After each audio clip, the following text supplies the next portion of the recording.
Pacific ocean हमारी सोच से भी ज्यादा बड़ा है। चिली के साहिल समंदर पर पैसिफिक ओशन में अगर अर्थ के आर पार सुराख भी किया जाए तो तब भी वो सुराख अर्थ की दूसरी साइड पर पैसिफिक ओशन में ही निकलेगा। ज्ञान मत पेल चैनल में आपका स्वागत है।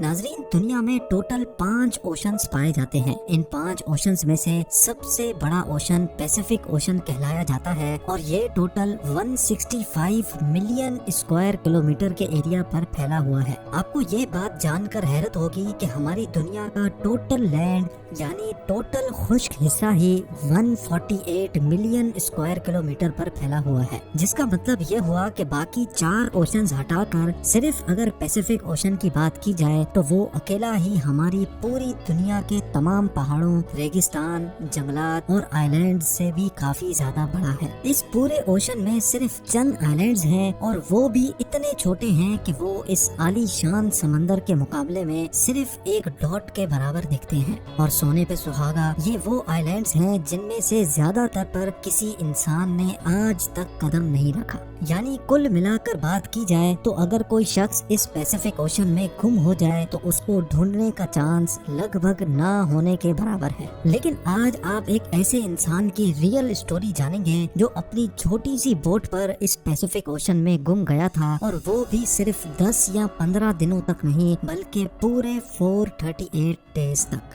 जी हाँ, इस शख्स ने एक्सीडेंटली एक ऐसा वर्ल्ड रिकॉर्ड बना लिया था जिसको शायद कोई चाहते हुए भी तोड़ना पसंद नहीं करेगा। समंदर में अकेले सबसे ज्यादा वक्त गुजारने का ये वर्ल्ड रिकॉर्ड जोज सेल्वडर एल्वरिंगा नामी एक शख्स ने बनाया था, जिसने समंदर में पूरे 438 दिन गुजारे और वो भी सिर्फ 7 फुट की छोटी सी बोट पर। लेकिन सवाल ये है कि आखिर 14 महीनों तक खौफनाक समंदर में ये अकेला जिंदा कैसे रहा। लेकिन इससे पहले हम ये जानेंगे कि ये समंदर में गया क्यों था।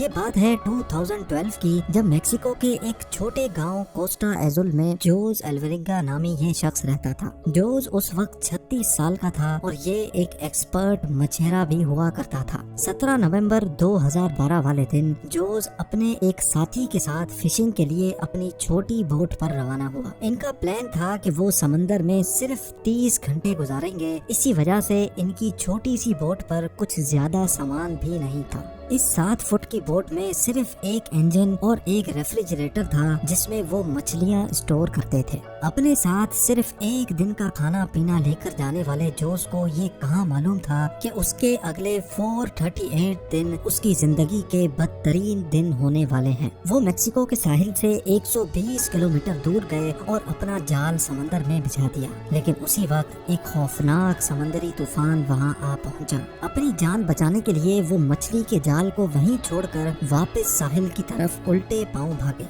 पूरे 6 घंटे बोट को मुसलसल तेज रफ्तार में भगाते सुबह के 7 बजे वो साहिल से अब सिर्फ 20 किलोमीटर दूर थे और उनको अपना गांव नजर भी आने लगा था। वो इस तूफान को तो काफी दूर छोड़ आए थे, लेकिन अब उनकी किस्मत काम करना छोड़ गई थी। साहिल से सिर्फ 20 किलोमीटर की दूरी पर उनकी बोट का इंजन खराब हो गया था। अब ना ही उनके पास चप्पू थे और ना ही बोट की डायरेक्शन कंट्रोल करने वाला सेल, लेकिन उनके पास एक रेडियो था जिसके जरिए उन्होंने अपनी लोकेशन अपने बॉस को भेजी और उनके जवाब का वेट करने लगे। लेकिन उसके बाद जो हुआ वो हर मछेरे का घिनौना ख्वाब होता है। जी हाँ, अपने बॉस के जवाब का वेट करते करते उनके रेडियो की बैटरी भी जवाब दे गई और अब इन दोनों मछेरों का बाहर की दुनिया से कांटेक्ट खत्म हो चुका था। जोज एल्वरिंगा और उसका साथी अभी इसी शौक में थे कि अचानक वो हुआ जिसका बिल्कुल भी अंदाजा नहीं था। तेज हवाओं ने उनको वापस समंदर की तरफ धकेलना शुरू कर दिया था और जो साहिल उनको नजर आ रहा था वो आहिस्ता आहिस्ता उनसे दूर होता चला गया। उनके बॉस ने एक सर्च पार्टी भी बनाई और उनको पैसिफिक ओशन में भी ढूंढा, लेकिन अब बहुत देर हो चुकी थी, क्योंकि जैसे जैसे दिन गुजरते जा रहे थे जोज और उसके साथी का बचना काफी मुश्किल समझा जा रहा था।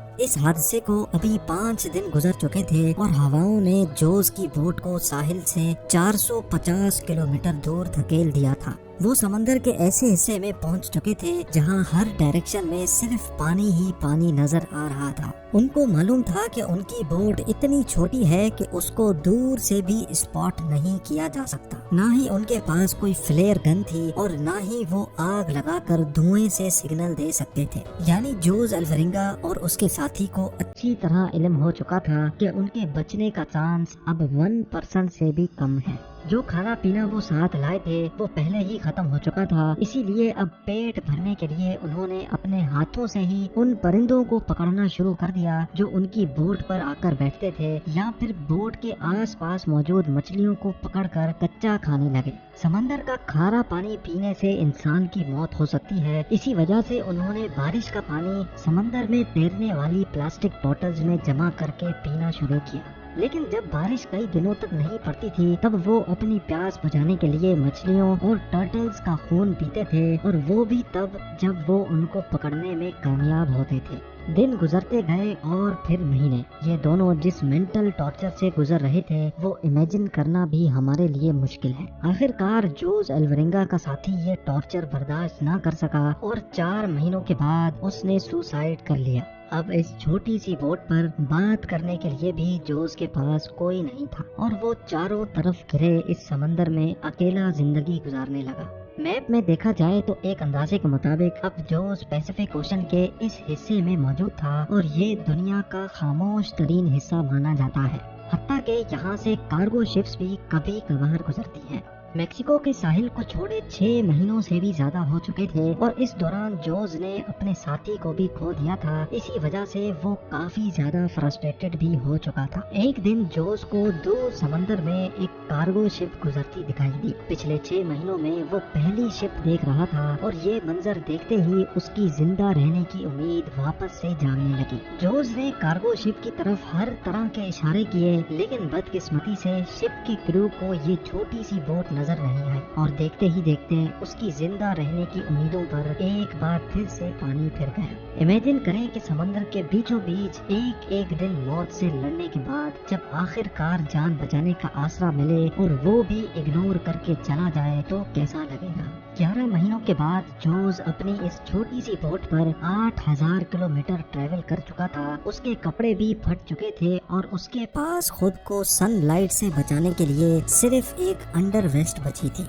आखिरकार वो घड़ी आ ही गई जब किस्मत जोस पर मेहरबान हो गई। 30 जनवरी 2014 को यानी पूरे 14 महीनों के बाद जोस ने आसपास पानी में नारियल तैरते देखे। वो समझ गया था कि कोई आइलैंड करीब आ चुका है जहां लगे नारियल दरख्तों से टूटकर पानी में तैर रहे हैं। थोड़ी देर बाद उसको वाकई एक आइलैंड नजर आने लगा। उसको डर था कि ये आइलैंड भी कहीं इससे मिस ना हो जाए, इसी वजह से वो पानी में कूद गया और स्विम करके आइलैंड पर पहुंच गया। पिछले 14 महीनों में जोस ने पहली बार किसी जमीन पर कदम रखा था और जब वो आइलैंड पर पहुंचा तो उसको एक छोटा बीच हाउस दिखाई दिया जिसमें वहाँ का लोकल मौजूद था। पिछले 438 डेज में जोस का पहली बार किसी और इंसान से कांटेक्ट हुआ था। ये आइलैंड मार्शल आइलैंड्स का एक रिमोट आइलैंड था जिसको इबॉन एटोल कहा जाता है और ये आइलैंड जोस के स्टार्टिंग पॉइंट से 11,000 किलोमीटर दूर है। ये भी जोस की किस्मत थी कि वो समंदर में एक छोटे डॉट जितने आइलैंड के करीब पहुंच गया था, वरना अगर जोस से ये आइलैंड भी मिस हो जाता तो अगला स्टॉप इसका फिलीपींस में होता, जो इस आइलैंड से भी 5,000 किलोमीटर मजीद दूर है।